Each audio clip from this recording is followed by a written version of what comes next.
27th of the first day, and you know what? I almost didn't train today. I almost took a day off. Man, I'm telling you, it was not a feeling I wanted to confront. Letting myself down and taking a day off when I'm only 27 days into this train every day sort of challenge, lifestyle, whatever you want to call it. And I'm disappointed in myself for even thinking of it, which is something that has really sort of pissed me off a little bit. I thought I would probably be a lot more resilient, and I thought maybe a couple months down the line I'd be thinking about taking a day off, not 20 something days in. So I'm disappointed in that I let the thought creep into my head, and I'll explain to you how it happened. So what happened was I worked a morning shift today, so from 7 till 3:30. I didn't sleep too well last night. I never sleep well on morning shifts. I'll sort of go to bed late, around midnight or maybe 1 a.m. Wake up at 5:30 to get ready to be at work by 7. And it wasn't a particularly hard or stressful day or anything like that. It was just a lot of day in PPE, personal protective equipment. It's like gowns, masks, face shields, hairnets. And you're looking after someone in an isolation room, so it's like a negative pressure room where all the air gets sucked out through a different ventilation system and goes off somewhere in the hospital and is, I don't know, dispersed or dealt with. I don't know what happens to it, but the idea is that none of the air in that room can escape to the outside. Use it for treating patients with sort of infective respiratory illnesses that are highly transmissible. And so I was in there today, and it was an 8-hour shift, and I probably spent a good 6 hours in the room in PPE. And it's just uncomfortable. You can't really complain too much about it because you have to do it. This is someone who's sick and they're not going to look after themselves, and everyone's got to do their time in PPE. So I did spend about 6 hours in that room in PPE. It's always hot, always very uncomfortable. You sweat buckets, like you absolutely sweat bucket loads. I was in there for about 3.5 hours, maybe 4 hours. Yeah, 3.5 hours. Came out for 30 minutes, had a quick break, and then went back in. And it was just one of those days. And people who work in healthcare will understand this, especially people that have to do a lot of COVID testing and stuff like that. You just dehydrate so quickly in that. It's like wearing, when you see those movies, like Rocky movies or wrestling movies or something like that, where they're running around in a paper bag trying to lose weight and trying to sweat. It's exactly like that, man. You're sort of sealed everywhere, and you just build up with sweat, and you walk in your scrubs or in your clothes that are underneath the PPE. They're all dry. When you walk out, you're drenched. It's like you've been for a run, in 30-degree heat, or you've showered in your clothes. It's sort of what you look like. You're saturated, and there's not enough time to drink water. And if I had known I was going in there today, I didn't know until I rocked up to work, but if I had known, I probably would have stocked some Hydrolyte or electrolytes in my bag and in my water bottle just to top myself up. Because after about an hour, man, I've just had a beating headache, and it's just really thumping, sort of from the back of my head to the front. And I don't often get headache. I don't get headaches too often, which is why it sort of frustrated me a little bit today, having this headache, and just the general sense of feeling dehydrated and just feeling a little bit crap. So I finished the shift, got home, had a little bit of food, because I fasted all day. So I fasted I stopped eating from 9 o'clock last night, and I had a cup of tea with a black tea with 1 sugar in it at about 2 o'clock. And then I didn't eat any solid food until about 4 o'clock when I got home. Or maybe 3:30. So I did that all fasted, which is what I normally do on morning shifts. I normally do sort of 16 to 18 hours of fasting a day. I try to get it done on different shifts, and on night shifts and late shifts, sort of stick to 13 to 14 is probably the best I can do. So I did it fasted. I had a headache. I was dehydrated. Not big stuff. Stuff that everyone has to deal with and everyone feels crap with. But sort of got home, had some food, and then I just crashed. Like, I set an alarm on my phone for sort of 30-40 minutes to have a nap to wake myself up.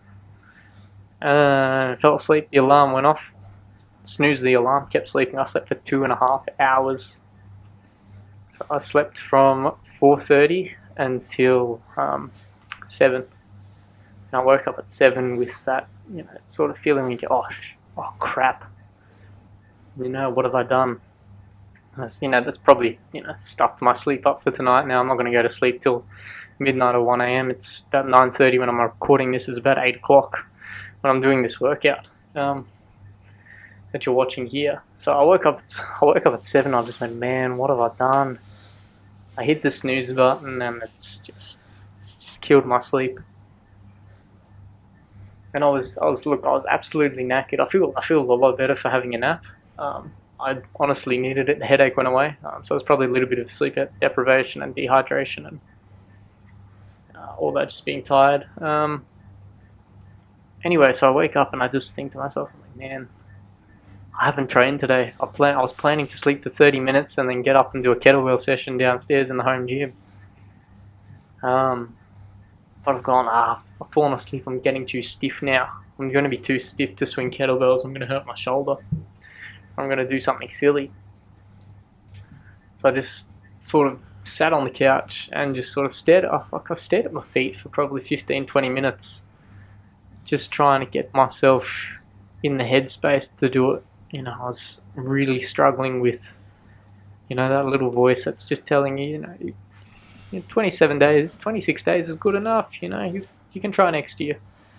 No one will know. You can just film 2 videos tomorrow and post it up like you missed it. And, like all those little excuses and all those little cheat ways sort of start creeping in that you should not consider and you do not want to consider, but somehow they get in the back of your head. And man, for a good 15-20 minutes, I really considered taking a day off and quitting. And that's what I put it down to. In my mind was telling me, it's just taking a day off. You're looking out for yourself. It's in your best interest to have a rest day. Not many people train every day, and you're starting to convince myself, I'm like, oh, you're burnt out, you're tired, you're dehydrated. Everything's against you. Have a rest day. Have a rest day and relax. You deserve it. You've done really well. You've done 26 days. You've done really well. Pat yourself on the back and take a rest. And after about 20 minutes, the word quit came up in my mind. And it wasn't more about taking a day off and do something, nice for yourself and relax. It was, are you going to be a quitter? Are you known as a quitter? Are you going to be a quitter?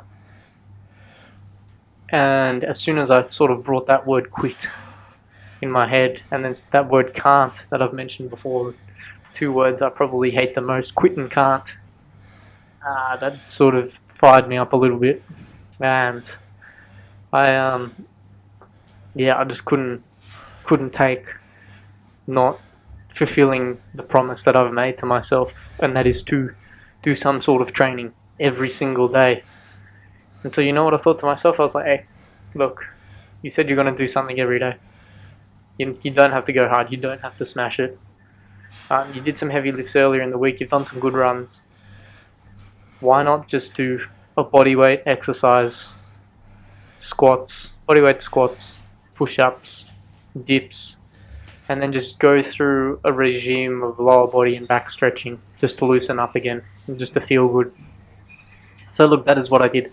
And I know I preached about it a few videos ago when I say that you literally have time to do anything. If you have no equipment, you can get a filthy workout with bodyweight squats, push-ups, dips, and crunches. And I took my own advice with that, and that's exactly what I did. So I did 3 sets of 50 bodyweight squats, 50 in a row each set. I did 3 sets of 25 push-ups. I did 3 sets of 20 dips. And I did 3 sets of sort of row crunches. I don't know what you call them, but sort of a crunch variation to do the abs. And then in between, sort of as my rest sets, I just stretched. I did stretching, and I did a lot of hip stuff, deep hip stretching. Sort of trying to get into the glutes and trying to get into that groin tightness that I sometimes feel when I'm squatting heavy. And I actually noticed today that when I was doing the bodyweight squats, the first set of bodyweight squats was really tight, and it sort of took me 40 squats to warm into it. And then there on after, I sort of was able to get a little bit deeper in my squat, a little bit more fluent in the motion. So I think it was a good combo. I do this combo sometimes, normally if I've had a few days off, or if I'm sick and feeling burnt out and I can't do too much, I usually do something like this. Maybe not in this volume. If I'm sick, maybe I might just do 20 squats, a few sets of 20 squats, and maybe 20 push-ups, still 20 dips and a few crunches. But it was a bit more of a sort of holistic approach here, with the stretching involved. Sort of more, yes, it's training. Like I got my heart rate up,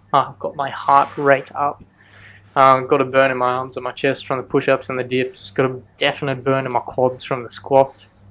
Like you get to sort of 30, 35 bodyweight squats, you feel good, but for the last 15, you're sort of feeling that burn, and you get a lot of fatigue in your legs quite quickly.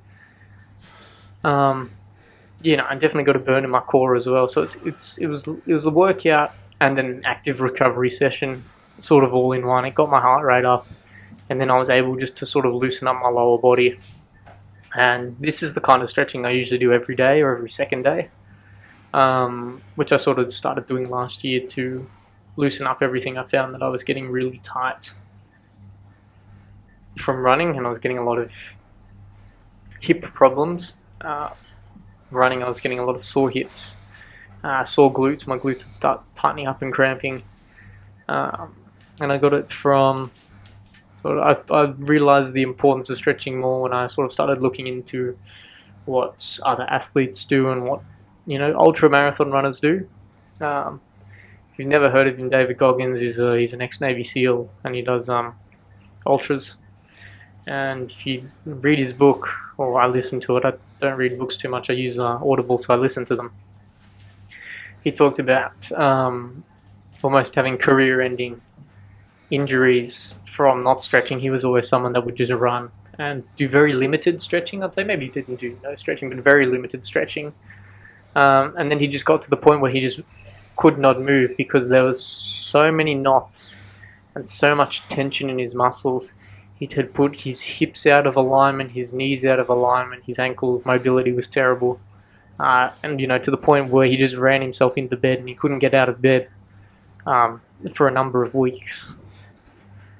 He had scans, went to the doctors, and they're like, look, there's nothing physically wrong with you, but to him, he couldn't move, he couldn't do anything. It felt like he'd been hit by a truck. And all it was in the end was just tension.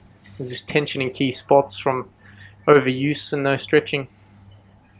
And he had knots upon knots upon knots, and it took months, maybe almost even a year, to work those out and rehab and stretch and get enough physio and do all these things to fix it. So I've sort of taken that on board and tried to understand the importance of regular stretching and doing that sort of maintenance on your body to protect yourself and to provide longevity into your legs. Like, look, my upper body's pretty good. You can see, look, I've got a foam roller that I use in the corner for my back and my hips. That's usually sort of pre-run or pre-workout. I'll do a roll on my back, my lower back, and my upper back for back days at the gym. And then I'll sort of just do a little roll on my hips and my hamstrings and my quads and calves before a run. But it's predominantly my lower body, my posterior chain, that I want to keep especially mobile. I think the way we live our lives and the way we're designed to sit upright in chairs and sort of lock our hips into position. And some of the beds we sleep on as well. I rent, and it's not my normal bed. It's a furnished bed that came with the apartment, and the mattress is too soft for me. And what it does is it sinks my hip in. Depending on what side I sleep on, I predominantly sleep on my right side. So the right side of my hip sinks in, and that's where I get a lot of problems from it.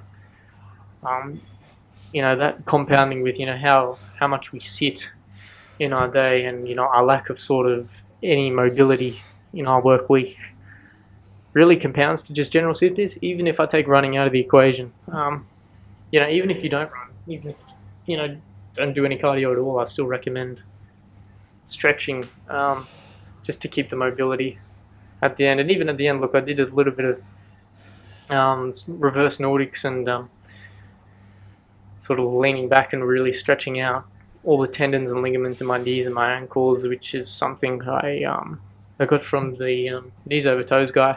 He's also on YouTube. I watched a couple of his videos, and I found that over the last couple months that has really benefited my knees and my ankles. I don't normally get any knee pain or ankle pain. My knees and my ankles are normally pretty good, but I've just noticed that some of the stability when I squat is slightly better, and also my recovery from running is better as well. I normally get sore sort of in and around the top of my quad, linking to my patella tendon, around the knee, after I ran, and a couple months of doing this exercise has really allowed me to loosen up my knee and look after my knee, and then also help with my ankle mobility as well. I feel a really deep stretch in the tendons and ligaments around my ankles and my knees. It's very uncomfortable to do. It's one of the more uncomfortable stretches and activities that I do in this session, is that sort of leaning back, and you'll see it at the end, leaning back over myself, with my legs tucked in under my bum. And yeah, look, it's a mean stretch, but it's really good. And then obviously, not really reverse Nordics, but it's another exercise he does. You can do reverse Nordics to an extent, but I just sort of missed out on those today. I didn't want to do them. I just thought I'd just do the stretch and not really the active workout. I'll look at doing those more on a leg day, specifically. Like I did them before I squatted last time I squatted, as a warm-up. But instead I did sort of this half raise, so you just go from sort of sitting on your heels to pushing your hips through and pushing yourself upright, which is just like a slightly downgraded version of that. More, again, works your knees and just works through moving through your hips as well. For me, it sort of translates a little bit more to my deadlifts and bringing your hips through, empowering through your hips. If you're doing snatches or things like that as well, it would translate to coming up and bringing your hips through your snatch and things like that. Yeah, this is what I'm talking about here, this exercise. But look, I'm disappointed in not being a little bit tougher mentally and allowing myself, trying to allow myself to have a day off, which I'm glad I train. I hate that feeling of failure and letting myself down, like I've mentioned. So I'm glad that I could do it, and look, it just proves, it's just sort of practicing what I preach. You don't have enough time, you're not feeling good, you don't have exercise equipment, you can still get a good workout with bodyweight squats, push-ups, dips, crunches, and then also, the importance of stretching as well is just, it's been fantastic for me. I think if you were to pick it up, if anyone else, one thing I could recommend is just stretch. Or do yoga. If you don't want to exercise, you don't want to lift weights, you don't want to run, do yoga. 100% do yoga. I think the benefits for your body are, profound. They're fantastic, and I feel fantastic after this. I feel really good after this session as well. it's loosened me up. I don't feel as tight and as rigid. I think a lot of the stress has gone out of my muscles from that. And yeah, look, once again, I'm really glad I did it. So I think I'll leave with that. A little bit of a longer video today. But I will see you in the next video. I'll see you tomorrow. I'll see what I fancy doing tomorrow. I'll probably try and fit in that kettlebell workout. If not, might be running, might do some time on the bike as well. We'll see. And I will see you in the next one. Cheers. Thank you very much.